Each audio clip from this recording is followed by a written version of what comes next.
Okay, here we go. The purpose of this video is to go into detail in the enhanced meeting so we can be prepared for that visit. So in order to do that, and again, the back office will likely build a lot of this for you, but you need to know what it is, how it works, all that great stuff. So let's go ahead and share my screen. And let's see, I don't need that. Let's go ahead and pull up this guy right here. So this is our enhanced meeting template. And pretty much everything on here is built in, or I'm sorry, is a screenshot that we drop in here. I'm just going to go over it. And in the second meeting, remember, the purpose of the second meeting is to really focus on the big picture. What can we do for these people? What have they done well? And what do they need to focus on next? How can we specifically add value to their lives? Not in the details, but in big picture. Because at the end of the day, if what we can do is not important to them, then why waste time on the details? So here's our cover page. We start off simply with the purpose of the meeting to explore whether or not our planning strategies make sense, and we'll learn whether or not we might want to work together. I like to talk about at the beginning of this meeting, I like to share how, just so you know what to expect, about 80% of the time, the people we talk to, they pretty much know by the end of this meeting whether or not they want to work with us. Now, 20% of the time, at the end of this meeting, people, they need another meeting. Maybe they have questions they want to answer. Maybe there's some details that they need to make a decision. So whichever camp you fall in, at the end, I'll ask you and you can just let me know. Is that fair enough? And people say yes to that. All right, so today we're going to focus in on the three primary strategies that you want to utilize when it comes to your retirement planning. And if you can get these three strategies right, pretty much everything else kind of falls into place. You want to make sure you optimize your income. You want to have stable and predictable income. And we want to answer the question, how much can you afford to spend without running out of money? How does that compare to what your targets or your goals are? Tax reduction. We want to talk a little bit about to what degree could you reduce your taxes during retirement? Is it possible to get to that 0% tax bracket? And if so, when? And third, we want to talk about stabilizing your retirement savings. And what we want to be thoughtful of there is how do you protect yourself, from those significant market declines when they come? And how do we make sure that when they come, that they don't disrupt your comfort and security in retirement? So that's what we're going to focus on today. So let's go ahead and start on the income side. And by the way, you'll notice I'm just clicking through the slides here. So based upon our conversation, uh, you told us that when you retire, you want to live on, this is at the time it was 150,000 a year as of January of 2025 in this example, but because we're in June, it goes up a little bit because of inflation. So you want to spend roughly 150,000. Now, this number, this little picture here comes straight from Income Lab. It is a screenshot that we just drop in. All right. But this is what they want to spend. So the question is, how much could you spend if you wanted to and not run out of money if you had, if you were utilizing our system? And the answer is about 18,000. So, wow, that's a huge difference. Now, by the way, this is not always so large. Oftentimes it's a lot closer. In this example, and this was a real world prospect that I took. So, and they became clients.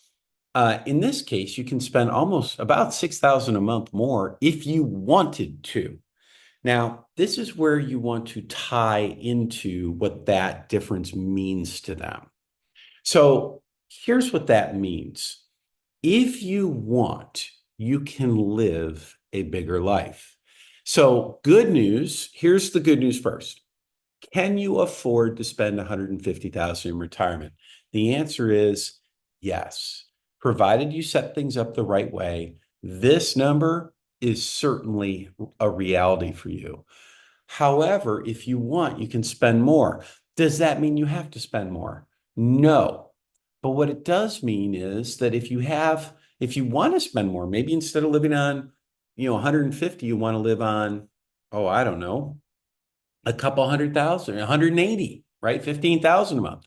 Could you do it if you wanted to? Yes, you could. Or maybe 150 is comfortable for you. And, but maybe some years you want to spend more money on special trips. Is that doable? It certainly is. But here's the question that I would ask is this is a difference of 75 or 70, what, 72, 75,000 a year.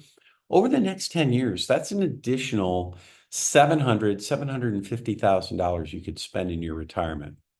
So the question I have for you is this. With this information now in your back pocket, what's the first thing that you're going to cross off your bucket list? How are you going to make your retirement even better? And then let them tell you. And it's good to ask, what would that mean to you in your retirement years?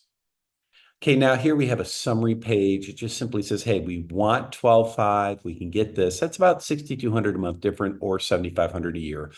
I think you're in good shape here because this is your goal right here. And your ability to fulfill that goal is, you're in great shape. Now, what do we want to work on though? Right now, of that $150,000 goal, only 56% of it down here is protected. We would like to see 80% at a minimum protected. So right now you've protected about 70,000 of that income. I'd like to see at least 120 of it protected. And we have a lot of clients that actually would say, Mike, what do you mean 80? I want 100% of that coming in no matter what the market does. Tell me, how do you feel about that? And usually people are like, yeah, I want more of my income protected. Are you comfortable leaving 80,000 over roughly half your income subject to the whims of the market? Or would you like to protect more of it? Most people want to protect more of it. Okay, fair enough. Now, just out of curiosity, seeing information like this, knowing what you can spend and protecting and really planning in such a way to protect an appropriate amount of that spending, is that the type of planning that you're looking for when it comes to working with a financial planner? Now, that's an important question. You'll notice that I'm going to ask that 3 times. Is that the type of planning you're looking for when you're thinking about working with a financial planner or something, a question similar to that? They say yes, and never stop there. It's like, okay, and tell me more. To what degree is this important? Why is it important? Or why is it not important? All right, let's move on to the next. Let's talk about taxes. Now, here's the section I like to tell people. This is where we want to dive in and say, hey, if you keep doing what you're doing now, where are you heading from a tax perspective? And are we okay with that? So in this particular case, again, this is a picture that comes straight out of Income Lab, the screenshot. Here is where you are pictured. This is what your taxes look like currently if you don't do any tax planning. This assumes all the current tax codes plus the changes in 2026. And by the way, should the tax code get changed, this will represent those changes. But this is the road we're on now. And there's a couple things I want to point out. Right now, you start out in a pretty low tax bracket, but immediately there's a jump right here. Now, why is that? Well, in this case, it's because of required distributions. And then it gets bigger, bigger, bigger. And this blue is what we give to Uncle Sam. Then we see these green slices. What's that?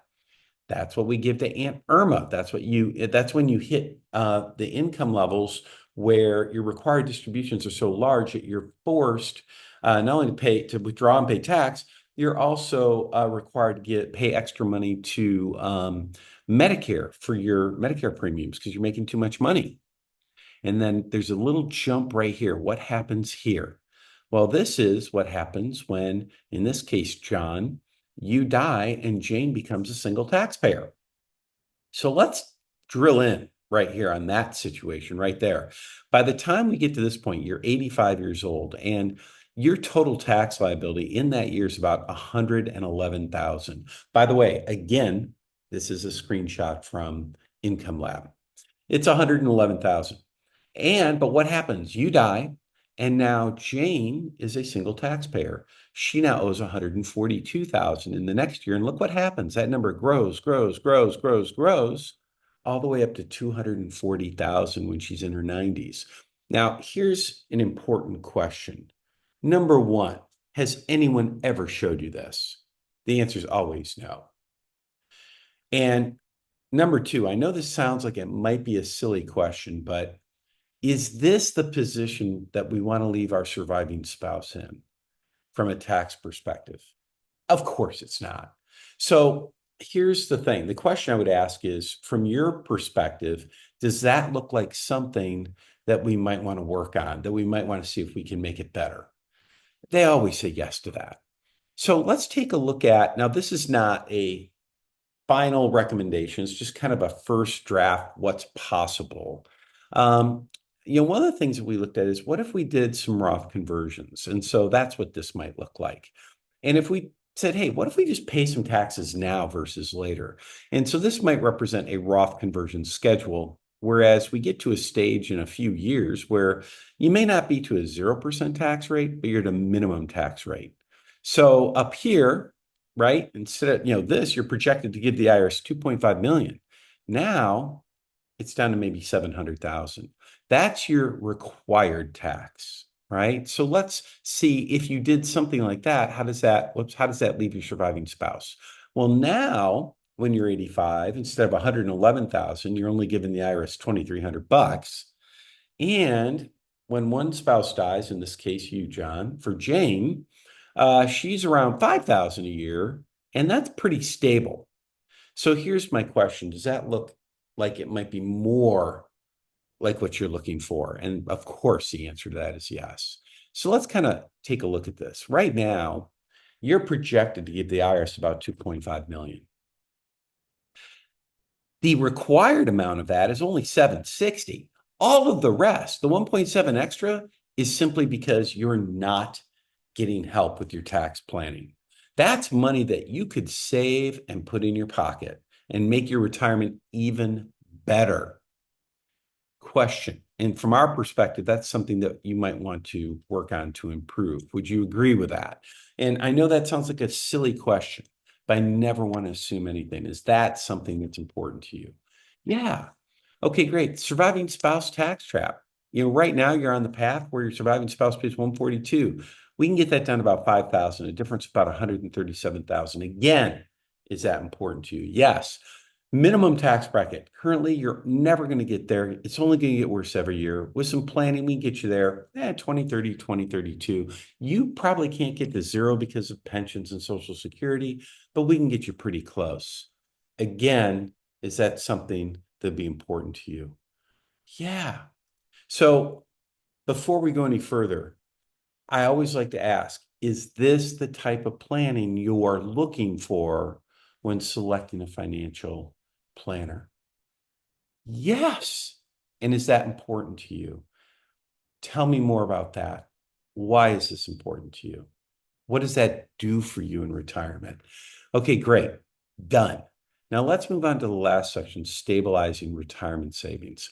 So this is where you are now. We took all of your information, we dropped it in the system, and looking at a long-term expected return, about 7.5% net of fees is what you can expect. Now, this comes from Quanti, just so you know, it's a screenshot from Quanti.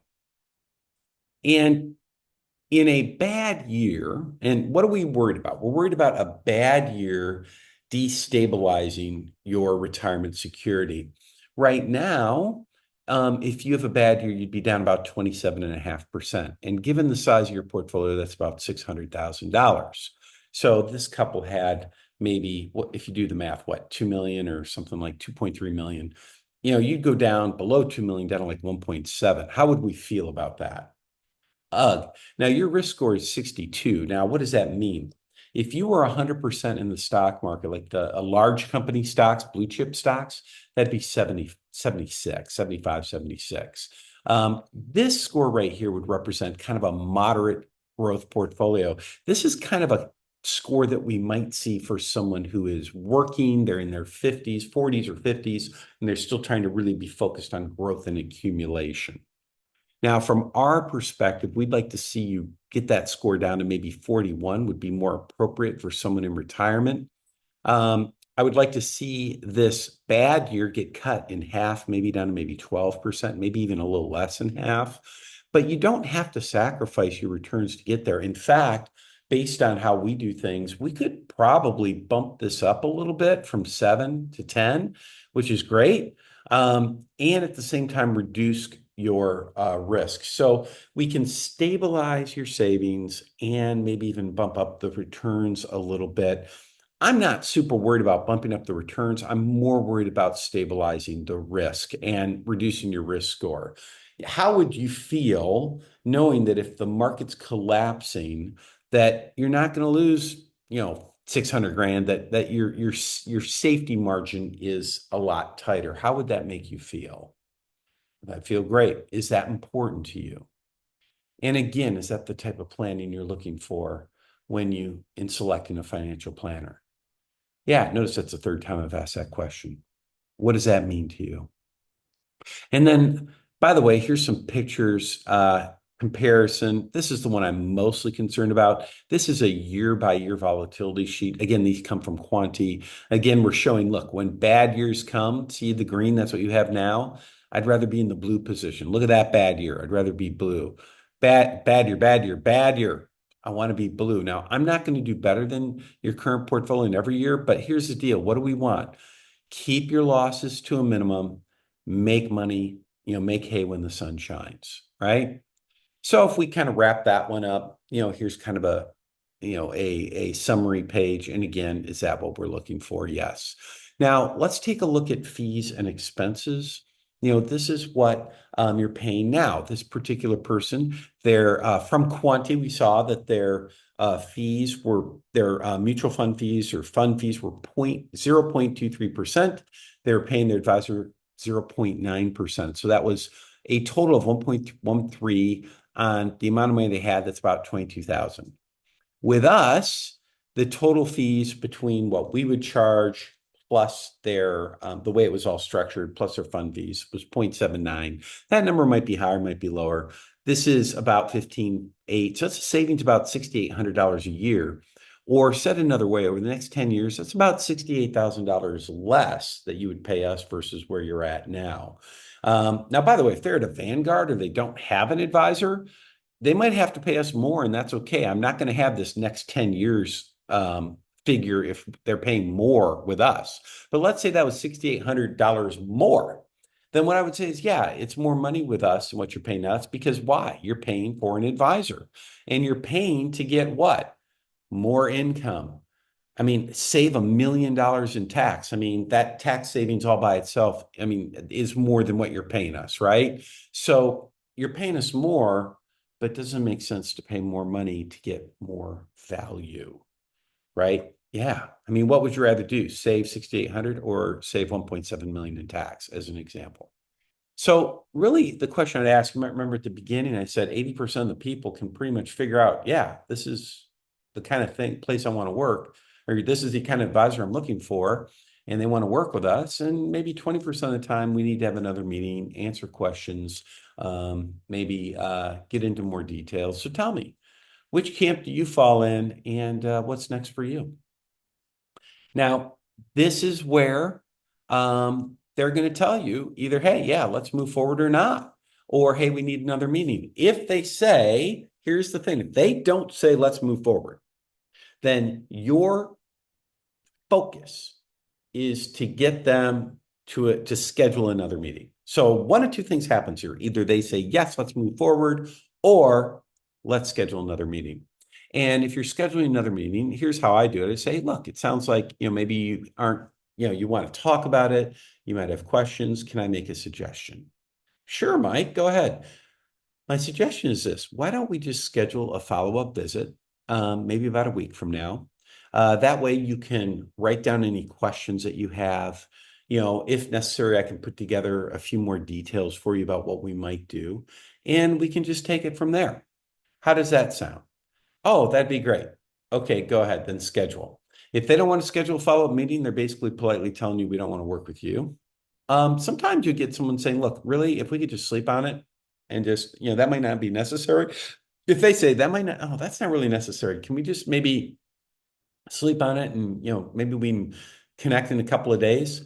Those people are probably pretty serious. They're probably seriously liking what you're showing them, and they just don't want to say yes, but they just want to talk about it. Like my wife and I, we would do that. We would say, hey, we just want to kind of talk about it. We'll let you know. We're basically saying yes, but we just want to talk about it before we say yes. So that's how that meeting pretty much goes. I'm going to stop sharing. And I hope you found this information helpful.